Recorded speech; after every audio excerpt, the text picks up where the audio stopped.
Now I'm showing you how the files which have just been registered and archived can be shared with other people, or even assigned for knowledge or for competence to other users who belong to the same organization. Well, let's start with the sharing of these documents with external users. This is also the only kind of sharing which is possible for those who have installed Regystrum on their free Gmail account, or for those who have made an individual installation. All those users cannot actually use any form of sharing within the organization. By checking this, we have enabled the possibility to share a link with users that do not belong to the domain, and we are simply adding some text and saving the sharing. The addressee will receive an automated email with the link that will permit them to access the documents. So let's now see how to share the registered files within the organization.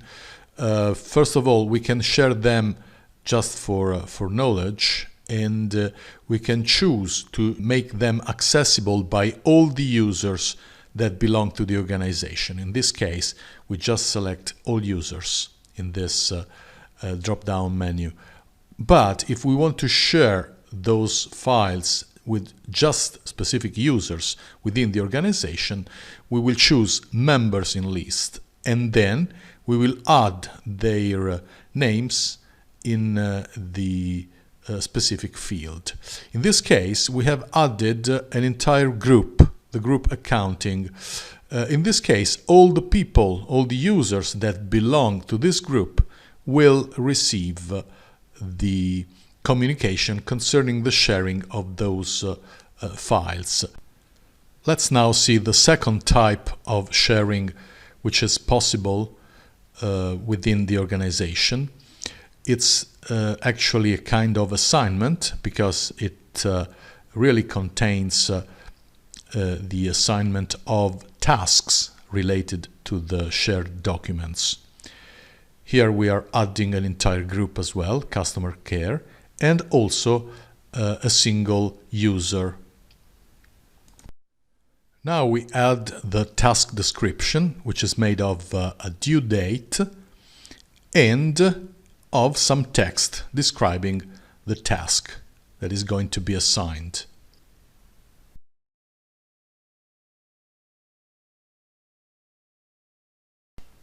You can see here that all the tasks have been tracked, and actually we have a status related to each of the tasks.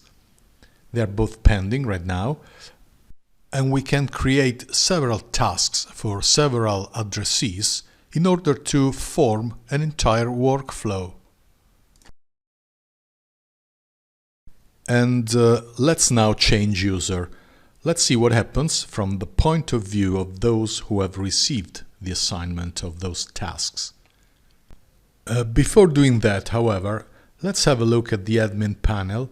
In particular, let's see how the groups have been managed within Regystrum. First of all, in the groups menu item, we can check which are the groups that have been enabled within Regystrum. We see that the customer care group has been enabled. Of course, these groups have been automatically inherited from Google Workspace. Now, let's see what is the role of the single users that belong to that group. For instance, here, Mr. Lucas belongs to the customer care group and has been designated as task owner.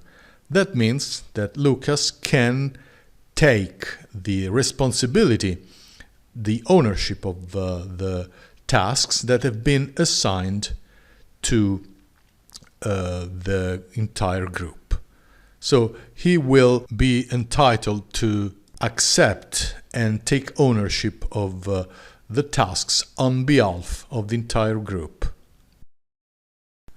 So let's now change user once again, and let's see what happens from the perspective of Mr. Lucas Ramford, who has task owner capabilities concerning the entire group, customer care. We can see that this registration appears in his dashboard, and he can now take the relevant ownership.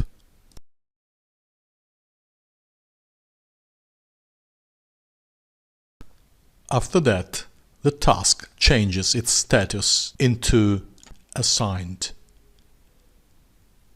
From assigned, once the task has been completed, the status changes into done. It is worth to mention that there are other integrations between Regystrum and Google Workspace.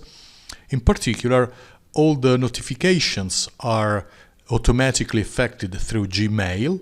For instance, here we see that the assignment of a task has been notified through Gmail. The message contains a link which permits the user to directly access the relevant registration and all the registered files.